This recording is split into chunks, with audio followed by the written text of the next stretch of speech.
दक्षिण सोलापूर जिल्हा परिषद या परिसरात सकाळपासूनच मतदान केंद्रावर अक्कलकोटचे नगरसेवक व नगरसेविका हे आपले मतदानाचा हक्क बजावताना दिसून आले। यावेळी अक्कलकोटचे आमदार सचिनदादा कल्याण शेट्टी यांनी पत्रकारांशी बोलताना प्रतिक्रिया दिली। सोलापूर शहरात भाजप नगरसेविका शालन शिंदे पोलीस बंदोबस्तात मतदान केंद्रावर मतदानासाठी आल्या होत्या। यावेळी पोलिसांचा कडक बंदोबस्त ठेवण्यात आला होता। सोलापूर येथे विधान परिषद निवडणुकीत मतदान केंद्रावर दबाव टाकण्याचा भाजपचा प्रयत्न, वसंत देशमुखांचा गंभीर आरोप। मतदान केंद्रावर शांततेत मतदान झाले, कोणताही अनुचित प्रकार घडू नये म्हणून पोलिसांचा कडेकोट बंदोबस्त ठेवण्यात आला होता। स्वतःच्या इगोसाठी निवडणूक लादली, अक्कलकोटचे आमदार सचिनदादा कल्याण शेट्टी यांची प्रतिक्रिया।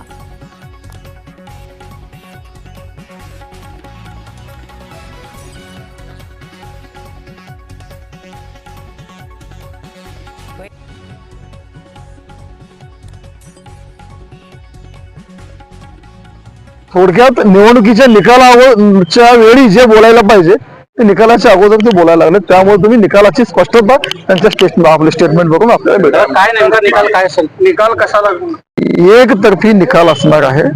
आम्ही त्यांना 2 अंकीवर ठेवण्याचा प्रयत्न करत आहोत आणि त्यात आम्हाला यश येईल। शिवसेना शिंदेगडाच्या बाबतीत अनेक वेळा प्रश्न उपस्थित केले जात होते की शिवसेना आपल्या सोबत राहणार नाही का, दगाबाजी होईल, असं काही वाटतं चित्र शिवसेना शिंदेगड सोबत? शिवसेना शिंदे गट असेल आणि अजितदादा एनसीपी गट असेल, हे दोन्ही पक्ष आमच्या सोबत आहेत, त्यामुळे कुठलाही दगाफटका होणार नाही याची आम्हाला खात्री आहे। महायुती भक्कम आहे आणि आम्ही चांगल्या बहुमताने निवडून येऊ।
पूर्ण एकतर्फी ही निवडणूक आहे।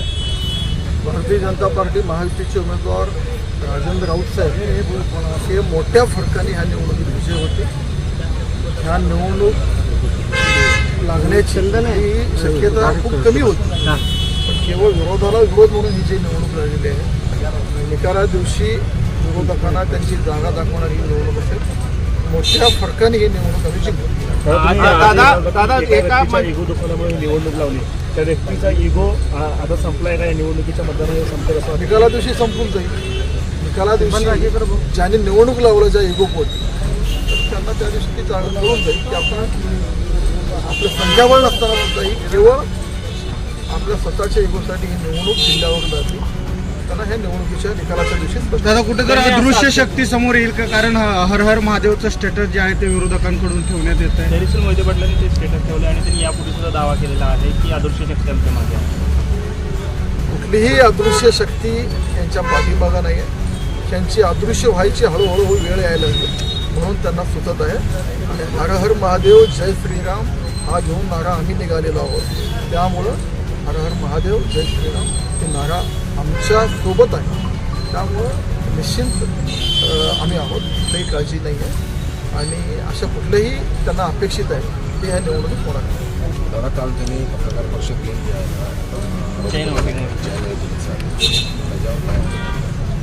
त्यांना आरोप करण्याच्या पलीकडं चेन वोटिंग असेल किंवा इतर काही गोष्टी असतील त्याच्या पलीकडे जागाच नाही आहे. थोडक्यात निवडणुकीच्या निकालाच्या वेळी जे बोलायला पाहिजे ते निकालाच्या अगोदर ते बोलायला लागले. त्यामुळे तुम्ही निकालाची स्पष्टता त्यांच्या स्टेटमेंटवरून आपल्याला काय दादा नेमका निकाल काय किती असेल? निकाल कसा लागणार? एकतर्फी निकाल असणार आहे. आम्ही त्यांना 2 अंकीवर ठेवण्याचा प्रयत्न करत आहोत आणि त्याच्यात आम्हाला यश येईल. काय शिवसेना शिंदे गटाच्या बाबतीत अनेक वेळा प्रश्न उपस्थित केले जात होते की शिवसेना आपल्यासोबत राहणार नाही किंवा दगाबाजी होईल, असं काही वाटतं चित्र शिवसेना शिंदे गट सोबत राहील? शिवसेना शिंदे गट असेल आणि अजितदादा NCP गट असेल हे दोन्ही पक्ष आमच्या सोबत आहेत. त्यामुळे कुठलाही दगाफटका होणार नाही याची आम्हाला खात्री आहे.